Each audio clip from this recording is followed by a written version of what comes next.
আজকের রেসিপি মাছের মাথা দিয়ে মুগের ডাল। আসলে আমার মা এই রান্নাটি এত ভালো করতেন, কোনো পেঁয়াজ রসুন ছাড়া এত সুন্দর স্বাদ তৈরি করতেন যা ভোলা যায় না। সেই জন্য আমি ভাবলাম যে আপনাদের কাছে তুলে ধরি আমার মায়ের হাতের সে হারিয়ে যাওয়া রান্না মাছের মাথা দিয়ে মুগের ডাল।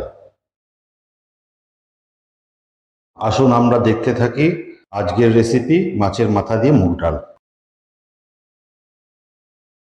প্রথমে মুগ ডালটা ভালো করে ভেজে নিয়ে দেখবেন একটু লালচে লালচে যাতে হয়ে যায়। তারপরে ওই গরম অবস্থায় তাতে জল দিয়ে দিন, ঠান্ডা জলই দেবেন। দেওয়ার পরে জলটা ঝেড়ে ফেলে দিন। প্রেসার কুকারে দিয়ে ডালটা সেদ্ধ করে নিন।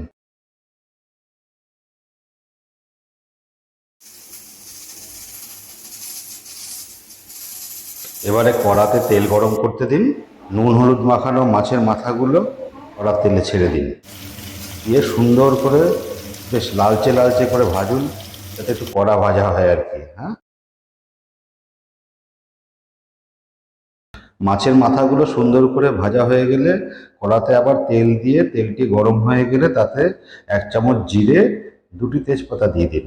তারপর আস্তে আস্তে কুচি করে রাখা টমেটো, 1.5 চামচ মতো আদা বাটা আর চেরা কাঁচা লঙ্কাগুলো দিয়ে দিন। দিয়ে ভালো করে নাড়তে থাকুন।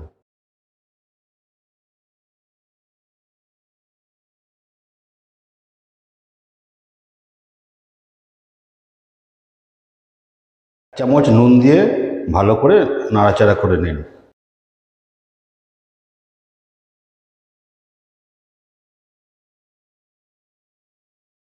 দেখুন এবার কেমন সুন্দর তেল ছাড়তে শুরু করেছে।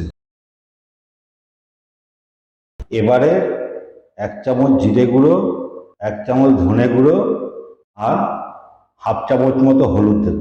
এটা দিয়ে ভালো করে নাড়াচাড়া করে কষতে কষতে যখন একটু কষা হয়ে গেলে তারপরে 1 চামচ কাশ্মীরি লঙ্কার গুঁড়ো দেব।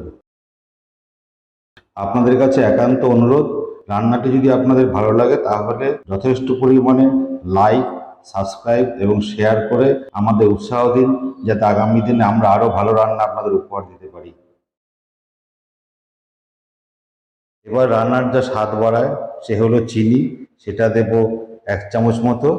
তারপরে দেব 1 চামচ গরম মশলা, তারপরে বড় চামচের 1 চামচ ঘি দিয়ে এবারে নাড়তে থাকবো।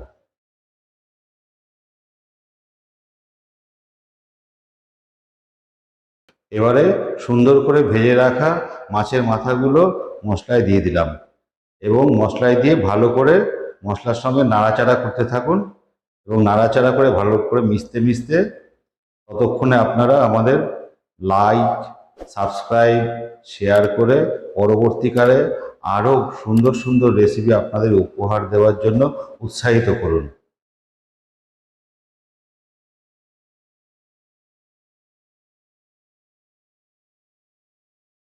মাছের মাথাগুলো সুন্দর করে মশলার সাথে মিশে গেল।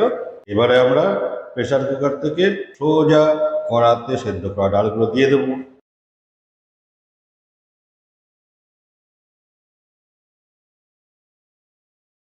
আপনারা চাইলে একটু জল দিতে পারেন, কিন্তু এই ডালটি পাতলা হয়ে গেলে ভালো লাগবে না। সেদ্ধ করা ডালে যতটুকু জল ছিল ততটুকুই আমার মনে হয় ঠিক আছে, সেটা আপনাদেরও বিচার্য।